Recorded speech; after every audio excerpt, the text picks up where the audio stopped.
Welcome back to the channel, and in today's videos, not just this video, we're going to talk about things that I wish I knew ahead of time before playing a game, because the game comes out tomorrow on the 5th for the majority of people, so there's going to be a lot of new players and I want to help them learn about the game and do things that I should have been doing since the first moment I stepped in the game.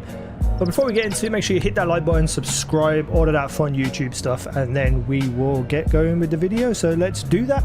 Now, one of the things that it didn't occur to me that it was happening. I knew it was happening, but it didn't occur to me, if that makes sense. Like, it took me a while to realize that it was a thing that was actually helping me and not just a thing that was happening. So whenever you put like a quest on your log and you track it, you will be able to follow exactly where you need to go to get to it. Now, a lot of these towns and stuff are very intricate and hard to like navigate to get back to like where you're supposed to go to, that blue dot. But if you press your sensor and leave it open, you can see that there are white arrows pointing you exactly where you need to go. Now, most of the time when I run around on this game, I have this scanner open in general. When I'm on planets, it helps to survey things and stuff. And then you will have to sometimes turn it off and turn it back on if there's no direct path. And then you can just see, it tells you exactly where to go and how to get there. This is something that while I was running around and looking at my scanner, I saw them, but it just didn't click with me what they were. So, you know, it could be a couple of days before you realize that it's actually a very useful thing to have. So I hope that helps.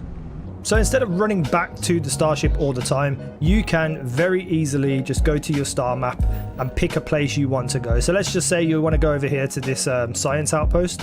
You can just set the landing target and travel straight to it. You can come out and go to any other planet that you've been to already, like this one over here. You can also come back and go to any other system that you've already been to from where you are. You don't need to run back to your spaceship. It's up to you if you want to for immersion, but you can just travel anywhere using your star map. And to add to that as well, you can travel straight to your mission areas. So if you press the back button or whatever it is on PC, you get your list of missions right here. So let's say I want to do this mission, the empty nest. I could press X on this and set a course straight to it. So I'll go straight to where I'm supposed to go. And that's to get to a main city as well. So you can very easily just fast travel anywhere in this game and not have to think about anything, not have to think about running back and all that fun stuff. It's just a straight shot to where you need to go, and sooner or later you're going to be using this. So whenever you fly to a new system or you are in orbit of a brand new planet, you can scan this planet. Obviously I am far away from this planet, this is just an example, but it says scan unavailable. When you are next to the planet, it will say scan and the button you need to press, and what that does is it opens up and covers all the resources that are on the planet and where they are.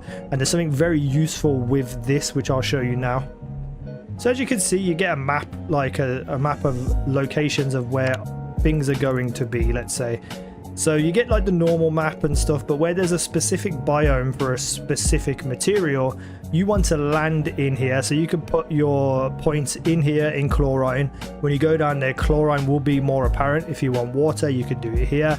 If you want argon, you could do it here. I'm just going to do it with the water section. We're going to travel here.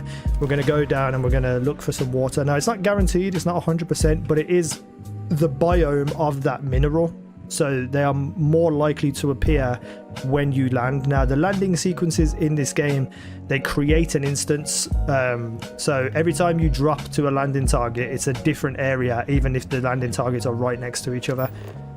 This does not look like a very healthy place. I'm sure there'll be water somewhere. It's actually an argon biome as well, as you can see when I point at the floor. So argon and water is what's going to be more apparent here. So as you can see, not too far away from my ship, we already have H2O water. I'm not sure how water is in a rock. I've never seen it like this before. It's always usually a pool of water that you pick up. But now we've got some water. You will find other materials here too. It just gives a chance of the biome that you're in. It will give that chance of that appearing more. I wish I could speak properly. So always look for where you're landing if you're looking for specific minerals. Another little tip here, you can scan and look at what's around you. So this building is unknown. If you scan it, it will tell you what it is, a structure. There's some other specific things that will point out to you. So if I do this unknown, it's life signs. So that's going to be like an event with life signs and such things. And anything else around could lead you to caves. It could lead you to a natural occurrence, so you can figure out what the planet's traits are. But also as well, once you visit a place, you can actually fast travel there from wherever you are on the planet. So let's say I hit up this structure and I discover it, which I'm about to do, and I carry on running for 30 minutes in a straight line. if I turn around after that 30 minutes and aim back at this bionics lab, it will be able to let me fast travel from wherever I am on the planet. Look at this little weird little worm thing. Right, so for instance, because my ship and my landing target are things I've already visited, I can now fast travel straight to them. So let's just say I'm off in this direction over there somewhere looking at the life signs, and then I feel like, oh, I want to go back to my ship. I can just fast travel straight back to my ship like this. It's really that easy. So fast traveling and scanning and stuff is very important when on a planet. And the last thing for this video is your companions. When you're running with a companion, you can dump things onto them for them to be like a storage mule, so they can take all of your stuff. You go into them and you go, let's trade gear. And you can put whatever you want on them. So I've got a few weapons here that I didn't want to carry, but I might use.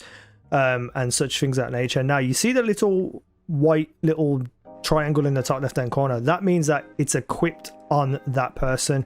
Even if when you highlight, say, the settler comfort wear and it shows your face, this is actually Sarah's inventory, as you can see in the top left. So you can choose their weapons, you can choose what they're wearing, you can choose all of that stuff, and the benefits come with it. So this settler comfort wear will give her plus 10 health. The helmet will allow her to blend in while sneaking and not moving. When she goes into stealth, she actually kind of like vanishes and disappears, which is pretty cool. And the weapons, you can put on whatever you want. I think I might put the shotgun on, but I think you also have to put the ammo on them as well. You can't just expect them to have unlimited ammo. So it's pretty cool, like making sure that your companions are all just like kitted up, ready to go. And that's it. That's everything about the companions. And look, she disappears because she's got that chameleon perk, which is epic, believe me. And yeah, so those are 5 things I wish I knew before I started, and it took me way too long to figure out what they were and use them. And I hope that helped all you new players who are coming tomorrow. If you enjoyed it, if it helped, hit the like button, leave a comment down below, subscribe if you're new. Thank you for watching. I've been Easy Now, and you guys have been awesome.